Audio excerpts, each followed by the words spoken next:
The quiet suburban street of Scottsdale, Arizona, lay bathed in the soft glow of street lights, a picture of peaceful slumber. Most of the residents in their neatly manicured homes were deep in their dreams, oblivious to the world outside their windows. The air was still, broken only by the distant hum of an air conditioner or the chirping of crickets, a typical summer night in the desert. It was a tranquility that felt almost sacred, a comforting blanket over the sleeping city. Suddenly, a sound ripped through the stillness, violent and jarring. A loud, splintering crash echoed down the street, shattering the night's calm like glass. It was a sound of wood tearing, of metal groaning under immense force, unmistakably something breaking, and breaking with brutal intent. It sounded like a door, perhaps, or a gate, yielding to an unwelcome intrusion. The force of it vibrated through the ground, a visceral tremor that spoke of aggression and destruction. 6-year-old Lily, nestled in her bed,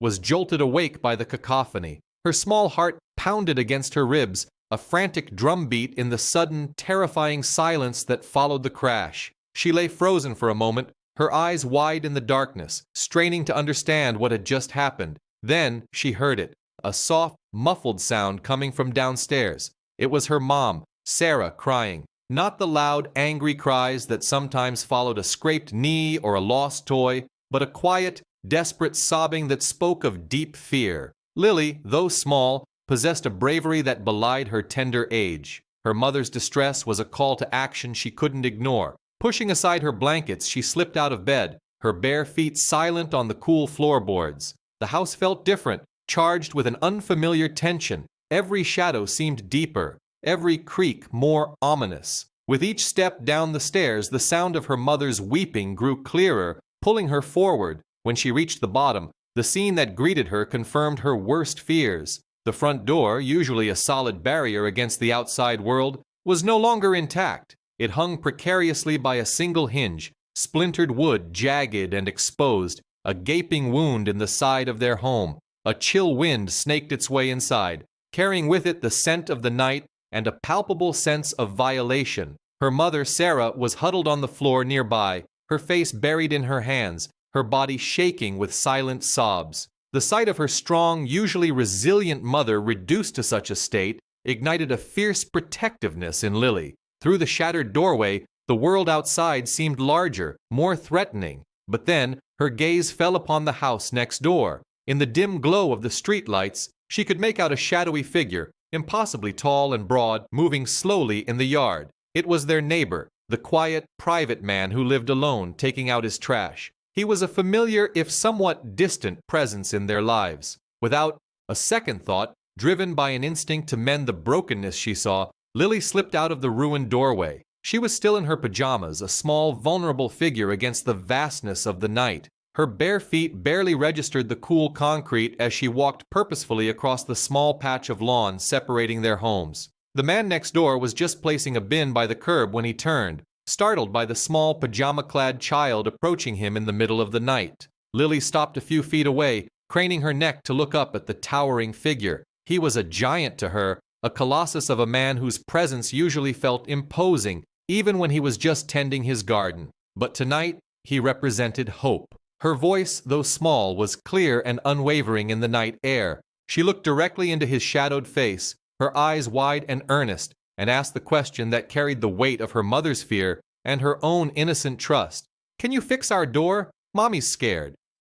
Sarah Miller was a single mom, a title she wore with a mixture of fierce pride and quiet exhaustion. She had moved to Scottsdale from Ohio a few years prior, seeking not just a change of scenery, but a complete fresh start. It was a pilgrimage born out of necessity, a desperate attempt to outrun the shadow of her past and build a new, safer life for herself and Lily. Her previous existence had been marred by a difficult and emotionally draining divorce, a battle that had left scars far deeper than any physical wound. Her ex-husband, Mark, was the architect of much of that pain. He was a man whose charm was a thin veneer over a core of verbal abuse and controlling manipulation. Their marriage had been a slow erosion of Sarah's self-worth, a constant chipping away at her spirit. When she finally found the courage to leave, the fight for Lily's custody was brutal. Mark, despite his outward attempts at normalcy, was deemed unfit, his volatile temper and manipulative tendencies ultimately leading to the court's decision to grant Sarah full custody. He was ordered to stay away, a legal decree that offered a fragile sense of security, but one that Sarah knew deep down could easily be shattered by Mark's unpredictable nature. In Scottsdale, Sarah had worked tirelessly to rebuild. She was a nurse, a profession she loved for its capacity to heal and help, but one that also demanded long hours and immense emotional resilience. The small house she had managed to buy, nestled on a quiet street, represented more than just a roof over their heads. It was a symbol of her independence, a tangible step forward after years of feeling trapped. She poured her heart and soul into making it a home, a sanctuary, where Lily could grow up feeling safe, loved, and stable, free from the anxieties that had plagued their lives before. Lily, in turn, was a testament to Sarah's unwavering dedication. She was a sweet, imaginative child, with a boundless curiosity and an infectious laugh that could brighten even Sarah's toughest days. But beneath that innocent exterior, Lily was also acutely aware of her mom's struggles. She possessed an uncanny emotional intelligence, often trying to protect Sarah in small, subtle ways, her young mind grasping the unspoken burdens her mother carried. She saw the quiet strength in Sarah, but also the moments of vulnerability, and she instinctively sought to shield her from further hurt. The man next door, the one Lily had just approached with such earnestness, was known to the neighborhood children as the Mountain. His imposing stature and quiet demeanor had earned him the nickname, a playful acknowledgement of his sheer physical presence. His real name was John, but few beyond the immediate neighbors knew it, and even fewer engaged with him beyond a polite wave. The adult residents mostly knew him as the famous wrestler who had, for some inexplicable reason, chosen their quiet suburban street as his refuge. He kept to himself, a solitary figure who seemed to actively avoid the spotlight that had once defined his career. John, whose wrestling name was the Crusher, had indeed been a formidable presence in the ring. His career had been explosive, marked by a raw power and intensity that had captivated audiences worldwide. But that career had ended abruptly, cut short by a career-ending injury that had forced him into an early retirement. He had bought the house in Scottsdale precisely for the peace and quiet it offered, a stark contrast to the roar of the crowds and the constant demands of celebrity. He was a gentle giant, a man whose imposing physique belied a thoughtful, introspective nature. Yet his past profession, the very source of his fame, also made him intimidating to some, a silent reminder of the raw power he once wielded. He sought anonymity, but the sheer force of his presence, even in civilian clothes, made it an elusive quest. The children, however, held no such reservations, their imaginations unfettered by adult perceptions, seeing him simply as the Mountain, a figure of quiet, almost mythical strength. They were drawn to him, perhaps because they sensed the kindness hidden beneath the intimidating exterior, a kindness that occasionally manifested in small, unexpected ways. John, the man known as the Mountain to the neighborhood kids, and the Crusher to millions of wrestling fans, usually just offered a brief, polite wave to Sarah and Lily when their paths crossed. He was civil, always acknowledging their presence, but maintained a respectful distance, a quiet boundary around his private life. His interactions were cordial, never cold, but certainly not intimate. He was a neighbor, nothing more, nothing less, at least on the surface. Lily, however, was a force of nature in her own right, and her curiosity was boundless. Unfazed by John's imposing stature or his reserved demeanor, she found him utterly fascinating. To her, he wasn't just a neighbor, he was a character from one of her storybooks, a real-life giant. She often left him small, colorful drawings tucked carefully under a rock on his doorstep. They were usually of superheroes, bold and vibrant, their capes flowing, their muscles exaggerated, a clear reflection of how she perceived him. Sometimes they were just stick figures, a small girl holding the hand of a very tall man, a silent invitation to connection. She never waited for a response, simply leaving her small offerings and then scampering back home, a secret smile playing on her lips. John, in turn, noticed these small gestures. He never commented on them, never made a big deal out of the drawings, but he appreciated them.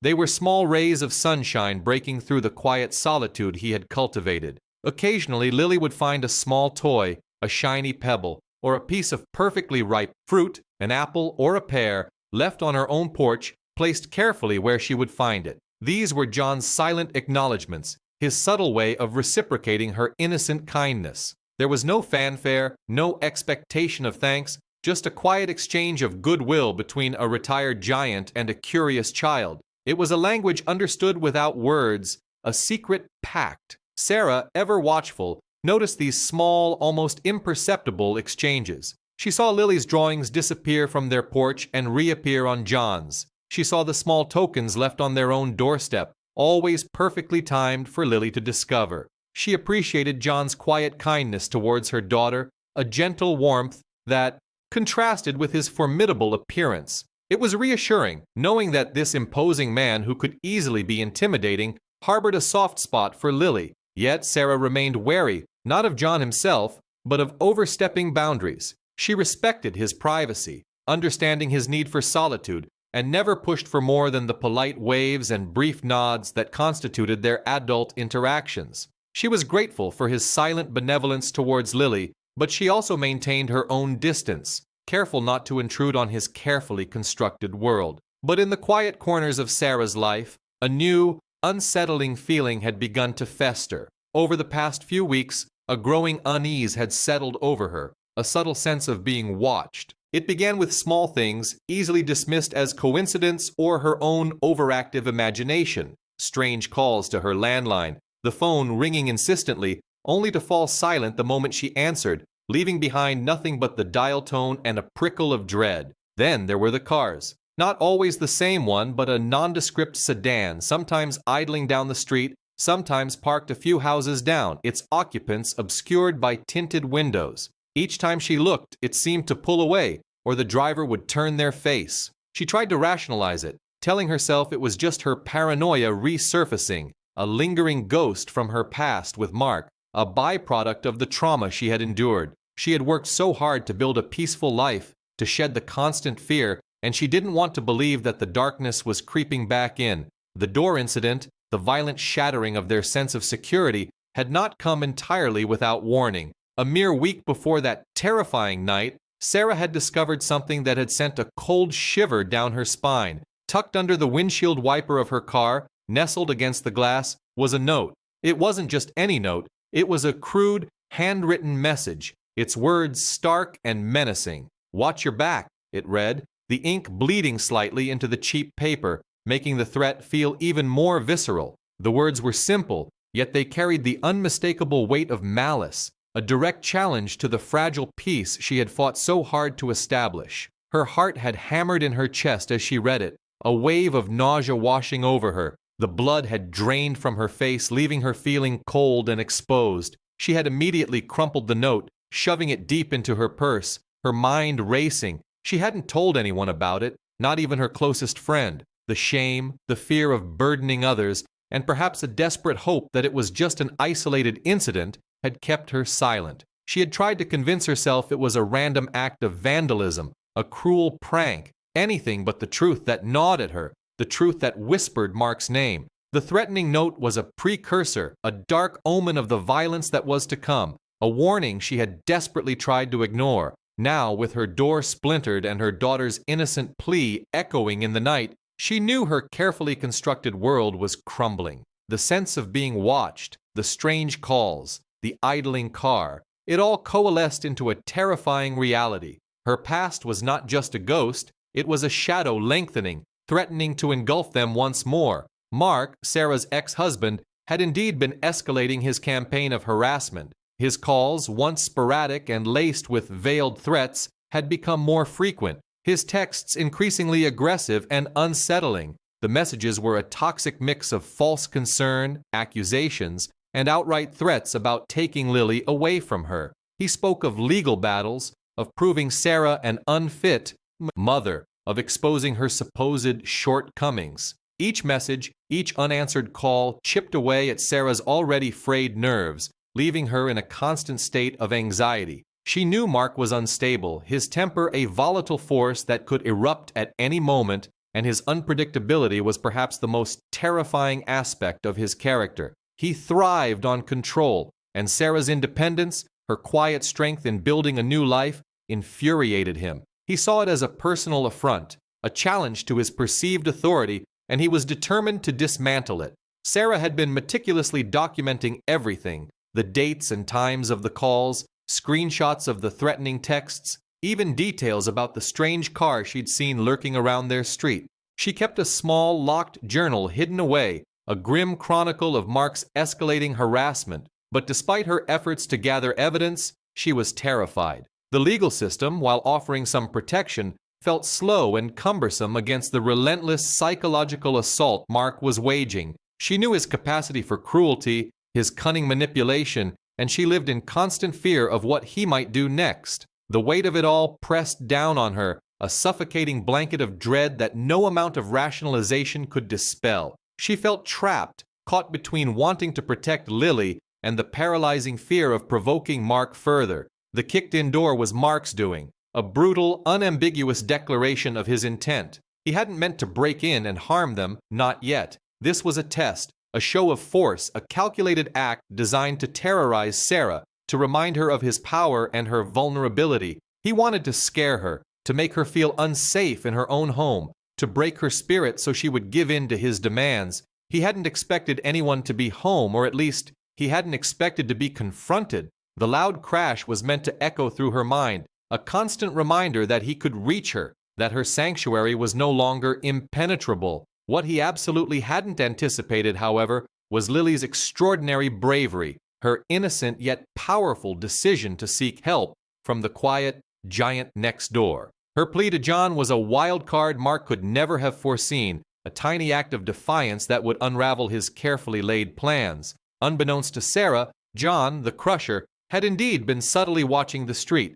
His years in the wrestling world, a profession that demanded constant awareness of one's surroundings both in and out of the ring, had honed his observational skills to a razor's edge. He noticed things others didn't. The same car driving by a few too many times, the way it would slow down in front of Sarah's house, the lingering presence that felt out of place in their quiet, suburban cul-de-sac. He had seen the driver, a man whose face seemed vaguely familiar from old photos Sarah had occasionally left on her porch, photos of Lily with her parents before the divorce. John didn't jump to conclusions, but his instincts, sharpened by years of being attuned to danger and deception, told him something was amiss. He had silently filed away these observations, a mental dossier building in his mind, though he had never acted on them, respecting Sarah's privacy and waiting for a more definitive sign of trouble. The torn note under her wiper, which he had glimpsed one morning as he walked past her car, had only confirmed his suspicions. He had seen the fear in Sarah's eyes that day, a fear she had tried desperately to hide, and it had stirred something deep within him, a protective instinct he hadn't felt in years.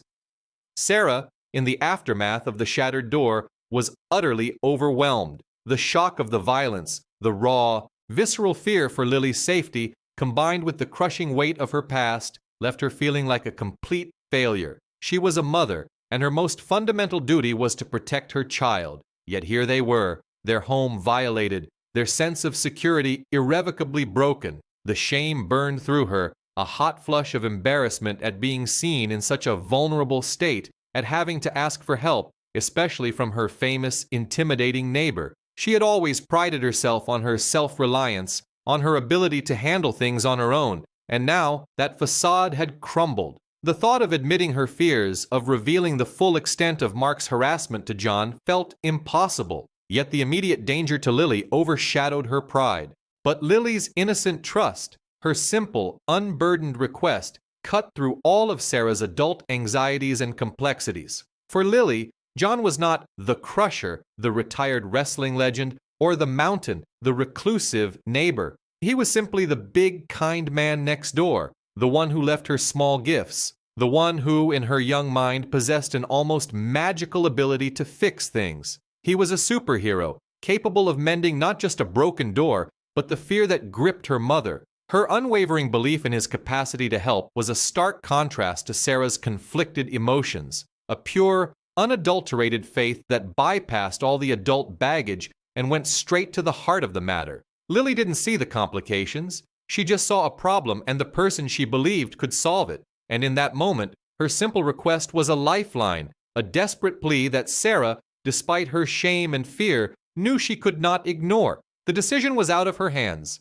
Lily had already made it for them both. When Lily, with her small voice and unwavering gaze, looked up at John and asked if he could fix their door because her mommy was scared, John didn't hesitate for a moment. He saw the genuine terror in the child's wide, innocent eyes, a fear that transcended the simple request about a broken door. He saw the splintered wood, the raw vulnerability of Sarah's home laid bare, and a flicker of something dark and dangerous ignited within him. It was the primal instinct of a protector, honed over years of putting his body on the line, now focused not on an opponent in a ring, but on the quiet woman and her brave little girl next door. He simply nodded, a silent acknowledgement of her plea, and then, with a reassuring glance at Lily, he turned and went back to his house. True to Lily's request and his silent promise, John showed up at Sarah's door at precisely midnight. The street was cloaked in the deep silence of the late hour, the only sound the gentle hum of cicadas. He wasn't wearing his usual casual clothes. Instead, he was dressed in sturdy work pants and a thick dark t-shirt that stretched across his formidable frame. In one hand, he carried a heavy-duty toolbox, its metal clasps glinting faintly under the porch light. In the other, he balanced a large, thick slab of plywood and a bag filled with an assortment of screws, bolts, and heavy-duty hinges. He didn't knock. He simply stood there, a silent, imposing figure, ready to fulfill his unexpected mission. Sarah, still reeling from the evening's events, was stunned to see him. She had been sitting in the living room, cradling a mug of cold tea, trying to process the chaos, when she heard a soft thud on the porch. Her heart leapt into her throat, a fresh wave of panic rising, until she saw his silhouette through the broken doorframe. His presence was so unexpected, so utterly out of character for their usual distant interactions, that for a moment her mind struggled to comprehend it. She stammered, attempting an apology for Lily's spontaneous request, for the intrusion, for the sheer audacity of it all. "John, I am so incredibly sorry about Lily," she began, her voice a shaky whisper. "She shouldn't have bothered you. I can call a locksmith in the morning, really. It's fine." But John merely shook his head, a subtle, almost imperceptible gesture that conveyed more than words ever could. His expression was unreadable, a mixture of grim determination and quiet resolve. He wasn't there for apologies. He was there to fix a problem. Without a word, John stepped past the threshold, his eyes immediately assessing the damage. He didn't just glance at it. He meticulously examined every splintered edge, every broken hinge, every gouge in the frame. His large hands, capable of delivering devastating blows in the ring, moved with surprising gentleness as he felt the integrity of the remaining wood. He didn't just fix the door, he reinforced it. He didn't simply replace the broken parts, he upgraded them. The plywood he brought wasn't a temporary patch. It was a strong, protective layer he intended to affix to the inside, making it much harder to breach again. He worked methodically, his immense strength making quick work of tasks that would have taken an ordinary person hours. The rhythmic clang of his hammer, the whir of his drill filled the silence, a comforting, steady sound that slowly began to push back the fear that had pervaded the house. He installed new, heavy-duty deadbolts, not one, but two, positioned strategically. He replaced the flimsy hinges with industrial-strength ones, bolting them deep into the reinforced frame. Each movement was precise, efficient, a testament to years of physical discipline and an innate understanding of structural integrity.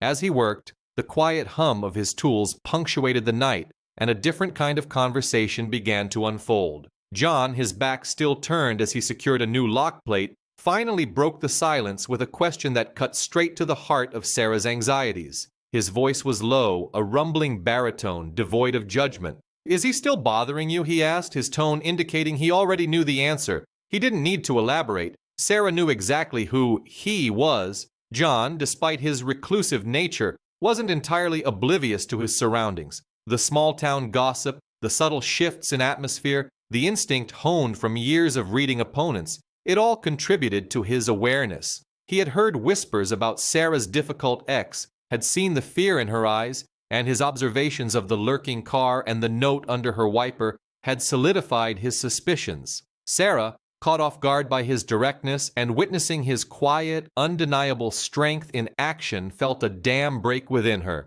The shame, the embarrassment, the desperate need to appear strong and capable, it all dissolved under the weight of his genuine concern. She sank onto the nearest chair, her voice trembling, and began to confess everything. She told him about Mark's increasingly aggressive calls and texts, the threats about taking Lily, the vague, unsettling promises of future trouble. She recounted the strange car, the feeling of being watched, the chilling note under her windshield wiper, and the paralyzing fear that had gripped her for weeks. She spoke of her helplessness, her terror that Mark would escalate further, and her desperate need to protect Lily. As she spoke, John continued to work, his movements never faltering, but his jaw visibly tightened, his broad shoulders tensing just slightly. He listened to every word, absorbing the details, the nuances of her fear, the insidious nature of Mark's psychological warfare. He didn't offer platitudes or empty reassurances. He just listened, and in his silent attentiveness, Sarah found a surprising measure of comfort and validation. She felt seen, truly seen, for the first time in a long time. When she finished, the only sound for a moment was the final click of a wrench tightening a bolt, and the steady, reassuring presence of the man who had, without a word, begun to rebuild her sense of security. John listened carefully, his gaze fixed on the reinforced door, though his mind was clearly processing Sarah's every word. He didn't offer to physically harm Mark. A path he knew from his past led only to more trouble and less resolution. His days of settling disputes with brute force were behind him, at least in the personal arena, but his gaze, usually placid and reserved, hardened with a resolve that was unmistakable. It wasn't the anger of a hothead, but the cold, steady determination of a man who understood the mechanics of power and protection, a man who knew a different kind of justice was needed here. He knew that true strength wasn't just about physical might, but about strategic action, about leveraging resources, about dismantling a threat systematically and legally. His silence wasn't dismissive, it was contemplative, a sign of a mind already formulating a plan. He turned to Sarah, his large frame filling the doorway, but his eyes were gentle, reassuring. "I have connections," he stated simply, his voice still low but now laced with an undeniable authority. "Law enforcement, private security, even a few good lawyers who specialize in these kinds of situations." He saw the flicker of hope mixed with exhaustion in Sarah's eyes. "You need to keep documenting everything," he continued, his instructions clear and concise. "Every text, every call, every time you see him or his car. Dates, times, details. It's all evidence." He explained that while physical protection was immediate, legal protection was long-term, and it required a meticulous, irrefutable paper trail. He assured her that he would make some calls, connect her with the right people, people who understood the nuances of domestic harassment and could act decisively. He wasn't just fixing a door, he was building a fortress around her and Lily, both physically and legally. Over the next few days, John became a quiet, constant presence around Sarah's house. He didn't intrude, but he was there, a silent guardian. He returned with more tools, not just for repairs, but for upgrades. He helped Sarah install a state-of-the-art security camera system, positioning the lenses discreetly but effectively to cover all approaches to the house. He showed her how to access the live feed from her phone, how to save recordings, how to operate the motion sensors. He replaced the old, rusting outdoor lights with bright, motion-sensing LEDs that would flood the yard with light at the slightest movement, deterring any nocturnal visitors. He demonstrated how to properly engage the new, heavy-duty locks he had installed, emphasizing the importance of always using both deadbolts. He even took the time to teach Sarah some basic self-defense moves, not for fighting, but for creating distance, for disarming an immediate threat, for buying herself precious seconds if she ever felt physically endangered. He showed her how to use her body weight effectively, how to target vulnerable points, how to shout with authority. He empowered her, not just with tools and technology, but with knowledge and a renewed sense of her own capabilities. True to his word, John connected Sarah with a lawyer specializing in domestic violence and restraining orders. The lawyer, a sharp, empathetic woman named Ms. Davies, had clearly been prepped by John. She took Sarah's case seriously from the outset, listening intently to Sarah's meticulously documented account, validating her fears and outlining a clear legal strategy. John's subtle influence was palpable. The lawyer moved with a speed and efficiency that Sarah knew was not typical of such cases. Ms. Davies wasted no time, immediately filing the necessary paperwork, requesting an emergency hearing, and preparing Sarah for the legal battle ahead. Sarah felt a weight lifting from her shoulders. For the first time, she wasn't facing this alone. She had an advocate, a powerful legal mind fighting in her corner, backed by the silent, formidable presence of John. Mark, emboldened by his initial break-in and Sarah's perceived silence, decided to make another appearance. He believed he had successfully terrified her into submission. One evening, just a few days after the security upgrades were complete, Mark's familiar dark sedan idled down the street. He paused in front of Sarah's house, his eyes scanning the property, looking for signs of weakness. But this time, things were different. As he slowly drove past, the new motion-sensing lights flared on, bathing his car in a harsh, revealing glow. He hesitated, momentarily confused. Then, as he began to turn into Sarah's driveway, the newly installed security camera, almost invisible against the eaves, silently recorded his every move. The clear, high-definition footage captured his license plate,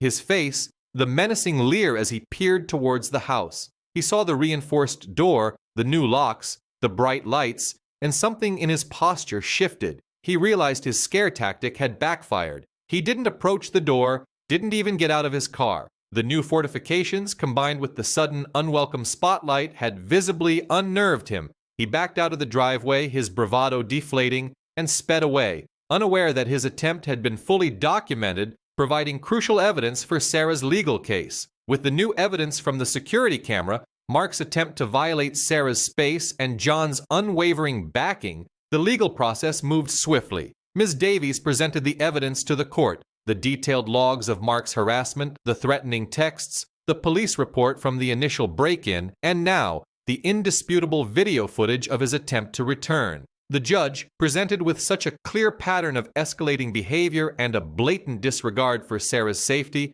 had no choice but to act decisively. The restraining order was granted, a comprehensive document that legally barred Mark from coming within a specified distance of Sarah and Lily, their home, their schools, and their workplaces. It was a powerful legal shield, backed by the full force of the law. Mark was officially ordered to stay far away, and any violation of the order would result in immediate arrest and severe legal consequences.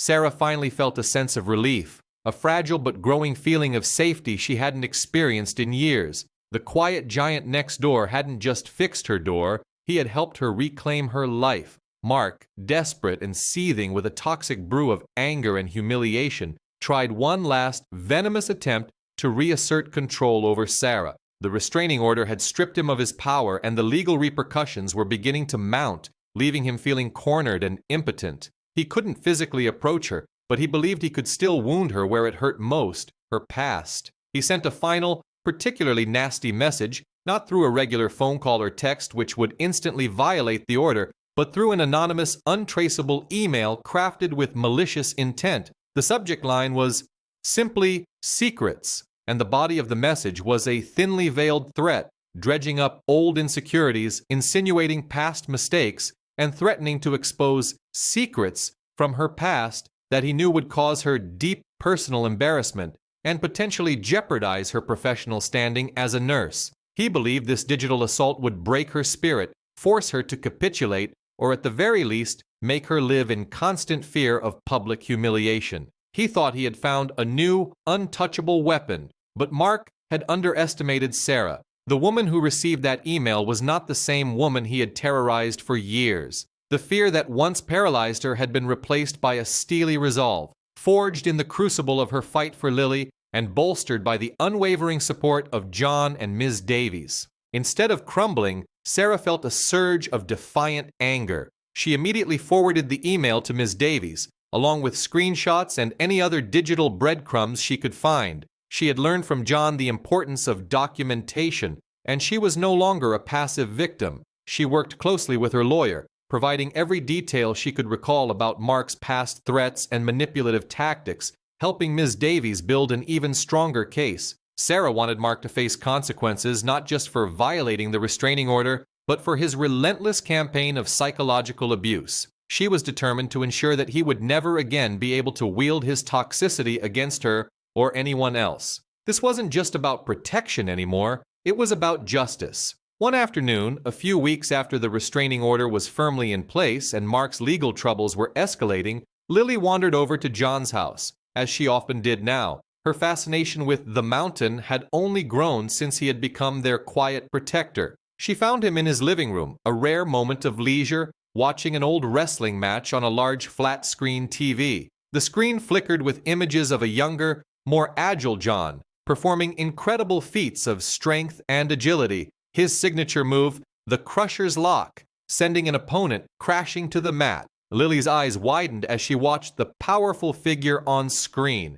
"That looks just like you, John," she exclaimed, her voice filled with a mixture of awe and dawning recognition. "Is that you? Are you the Crusher?" John, caught off guard by her innocent but perceptive question, chuckled softly. He paused the match, turning to face Lily, a gentle smile on his usually stoic face. He knew this moment would come eventually, and he felt it was important to be honest with her.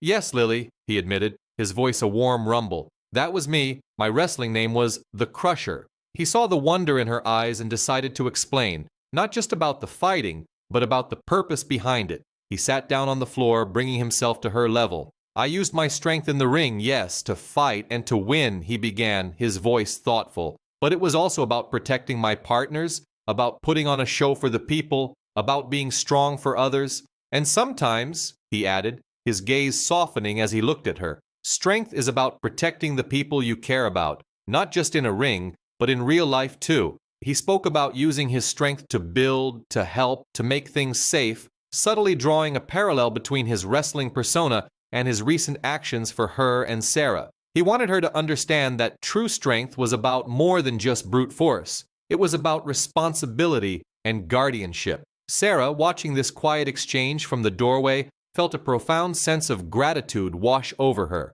Her relationship with John had shifted dramatically. The initial wariness she felt towards her imposing, reclusive neighbor had dissolved, replaced by a deep respect and a burgeoning friendship.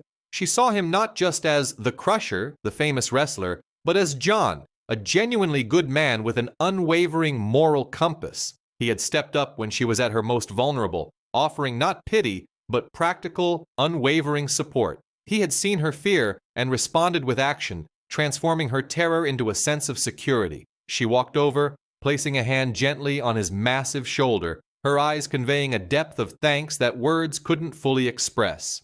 "Thank you, John," she whispered, her voice thick with emotion, "for everything. You truly are a hero." She realized that John wasn't just a wrestler, a retired celebrity seeking peace. He was a silent guardian, a man whose quiet strength had rebuilt not just a door, but her entire sense of safety and hope. The story of the kicked-in door and the wrestler who came to the rescue spread through their quiet suburban street like wildfire, albeit in hushed tones of awe and admiration. People began to see John differently. He was no longer just the Mountain, the reclusive, intimidating figure who kept to himself. He was now John, the protector, the neighbor who quietly looked out for his community. His occasional waves became warmer, his nods more engaging. Neighbors who had previously only offered polite greetings now stopped to chat, offering small gestures of appreciation, a plate of cookies, a freshly baked pie, a word of thanks. The kids on the street especially looked at him with newfound reverence,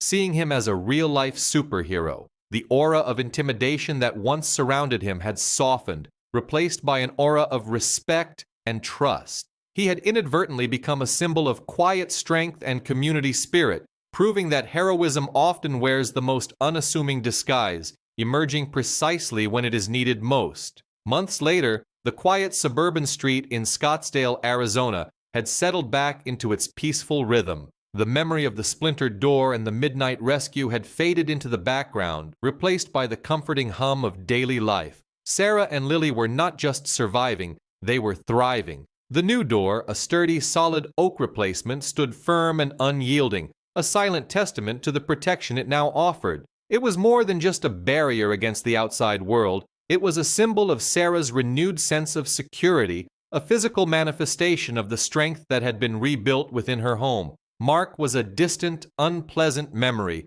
a shadow that no longer loomed over their lives. The legal repercussions of his actions, carefully orchestrated by Ms. Davies and backed by John's quiet influence, had been significant. He faced charges for violating the restraining order, for criminal damage, and for harassment. The legal system, slow but ultimately just, had ensured that he was out of their lives for good, facing the consequences of his own destructive choices. John still lived next door, his presence a comforting, familiar anchor in their lives. He was no longer just a neighbor. He was an integral part of their small, unconventional family. His relationship with Lily had blossomed into a truly special bond. She would often skip over to his house, her small hand clutching a new drawing or a question about the world. John, in turn, would patiently listen, offering thoughtful answers and sharing insights. He helped her with school projects, his massive hands surprisingly delicate as he guided her through the construction of a model volcano